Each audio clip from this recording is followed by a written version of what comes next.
Halo guys, balik lagi di Rizky Motor tentunya aja.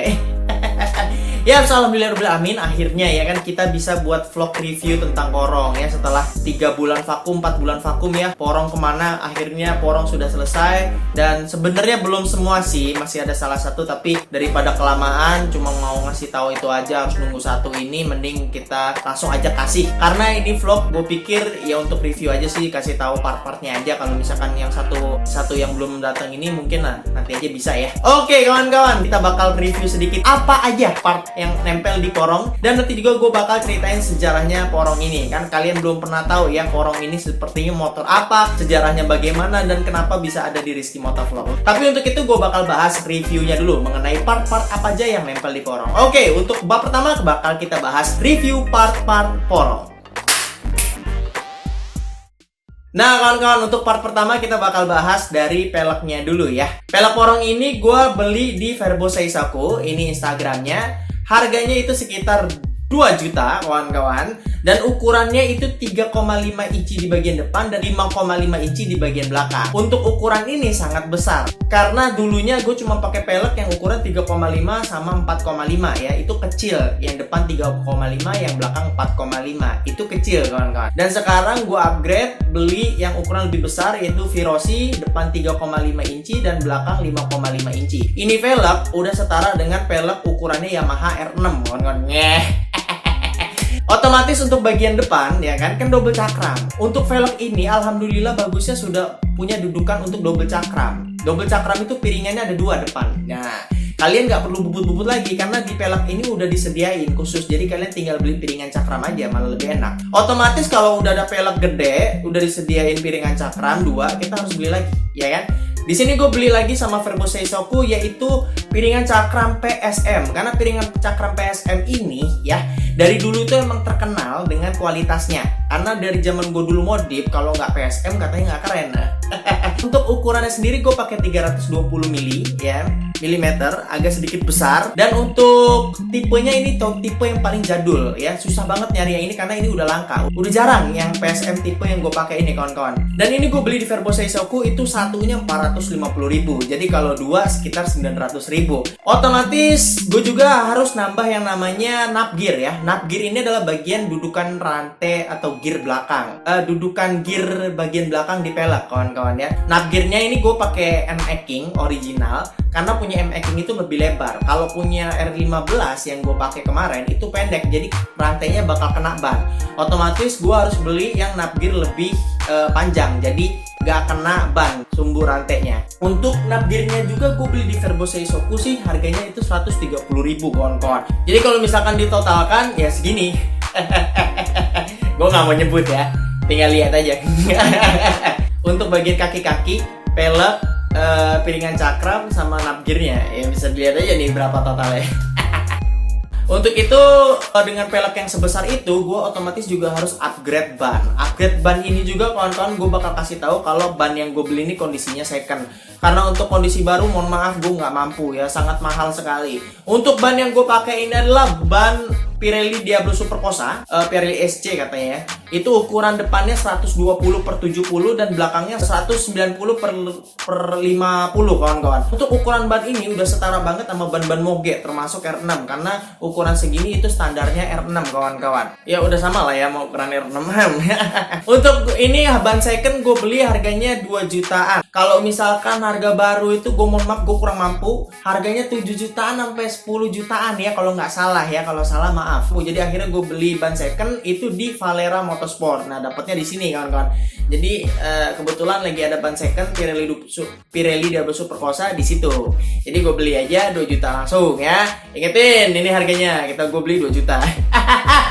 Part selanjutnya yang sangat mencolok adalah di bagian ya kan, kalau kata orang itu di bagian lengan keker ya. Ini adalah upside down. Upside down ini gue pakai punya original ya, partnya Yamaha R15 ya, no KW-KW, no ya.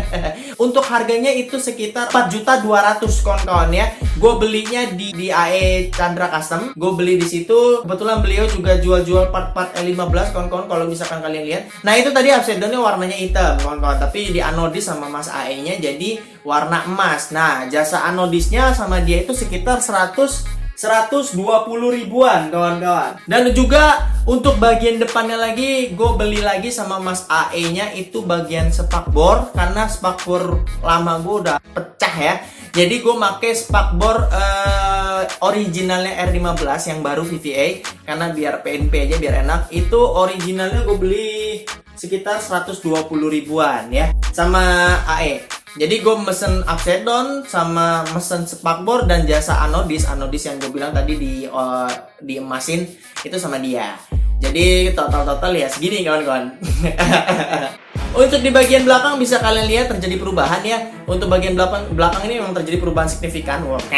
Lebih gambot terutama. Nah, untuk ban sebesar itu otomatis arm yang lama kebetulan gue pakai arm original R15 India yang lama, dan akhirnya harus gue jual karena nggak muat. Akhirnya gue beli, katanya harus beli pakai yang R15 VVA karena arm lengan ayun R15 VVA itu bisa dibelah, jadi bisa lebih lebar. Katanya nggak perlu dibelah juga udah lebar. Jadi gue beli langsung, dan kebetulan gue belinya lagi di AE Custom karena dia jual, kebetulan ready, langsung gue bayarin itu sekitar 2.300.000. Itu udah komplit sama kalipernya, sama dudukan kaliper belakang. Kaliper itu cakramnya ya, ininya. Kalau kata orang tuh pala babinya itu kawan-kawan.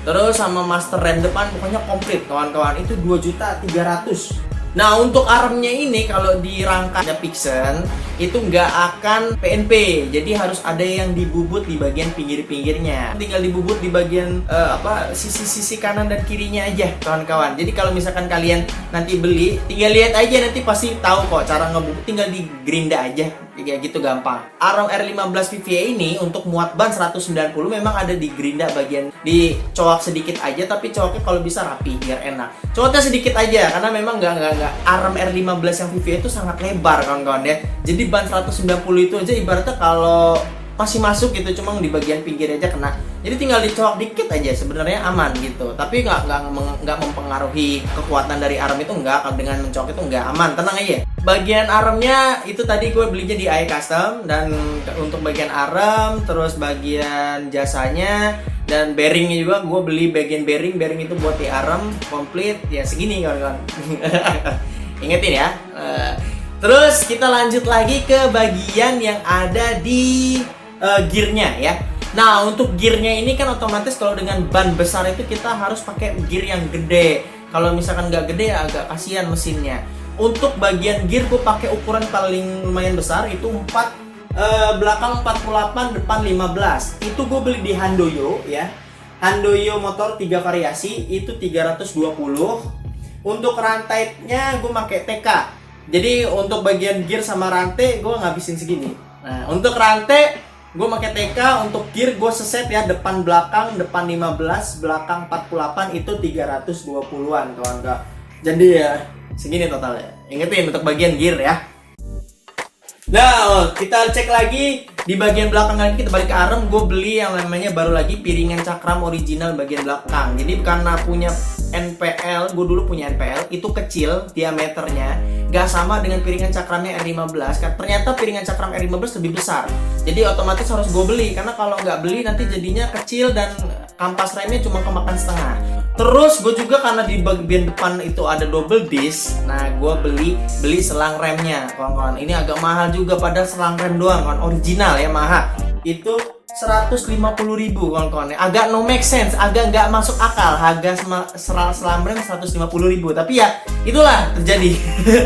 Ingatin, jadi total untuk bagian selang rem sama piringan cakram yang belakang untuk motor porong segini kawan-kawan. Nah totalnya.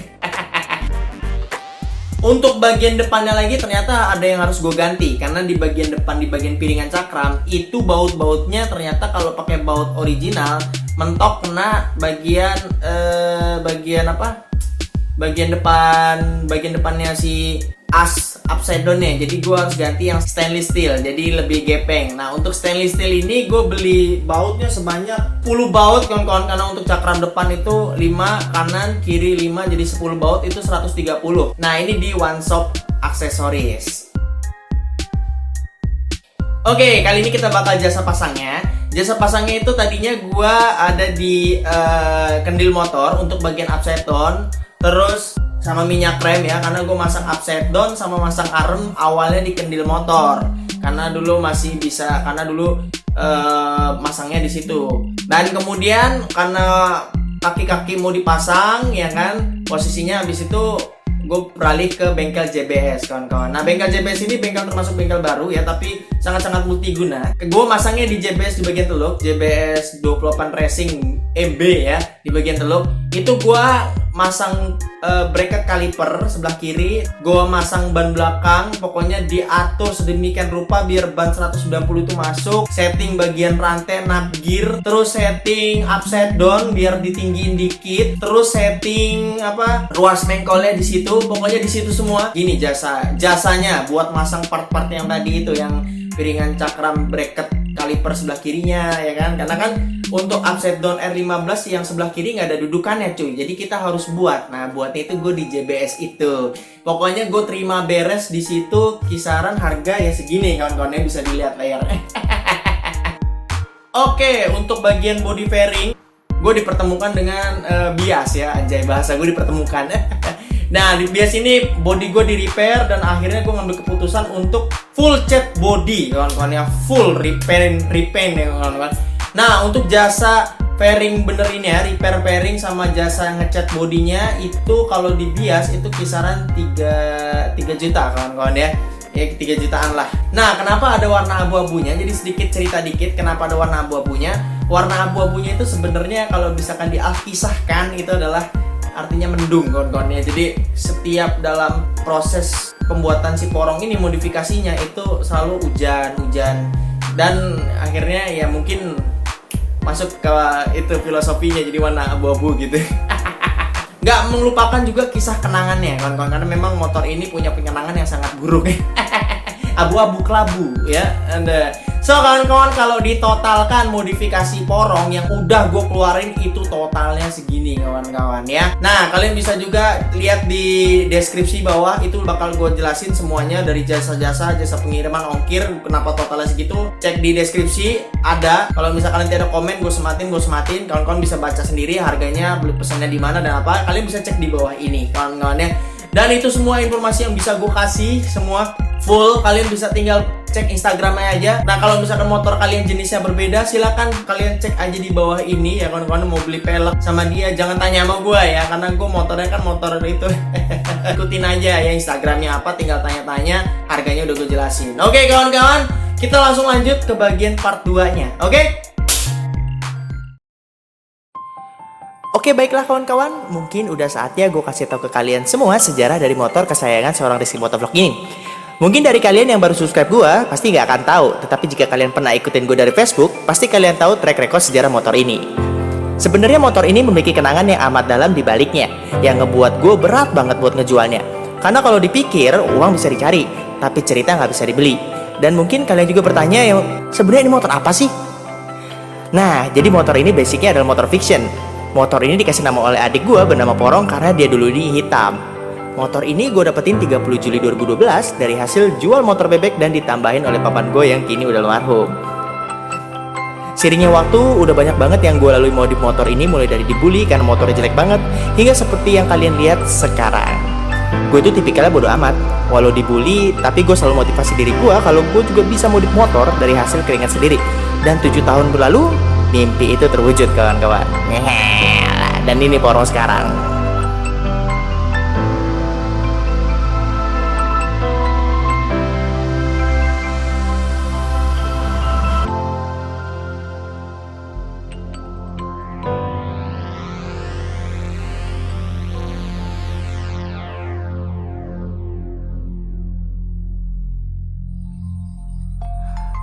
Oke, semua berawal dari modifikasi yang jelek ini. Baru ngelihatnya aja kalian udah jijik banget kan? Jangan salah loh, ini Porong yang dulu. Gimana? Kaget kan? Merasa hina? Ya gue juga kayak gitu sih. Banyak banget yang ngebully gue dulu di berbagai akun sosial media seperti Facebook. Akhirnya gue putuskan untuk melepas bagian fairing dan kembali standar. Dari bulian itu, gue kuat tekad untuk modifikasi motor dari hasil nabung dan uang jajan. Karena dulu gue masih sekolah kawan-kawan, belum seperti sekarang yang udah memiliki penghasilan. Alhamdulillah. Waktu demi waktu, Porong ku modifikasi hingga penampilannya tadi dibully habis-habisan sekarang mendapatkan apresiasi dan nilai tersendiri di hati para penggemarnya, yang bahkan kadang ada yang ngefans banget dan modif motornya layaknya Porong di jalanan.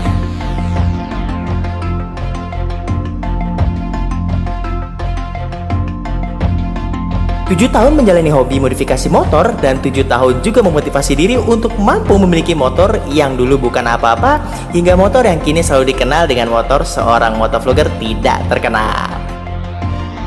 Nah, bayangkan motor yang tadinya dianggap orang aneh dan memalukan dan kini berubah menjadi idaman bagi beberapa kalangan anak muda yang memiliki selera yang sama. Gila. Dan ini dia Porong yang sekarang.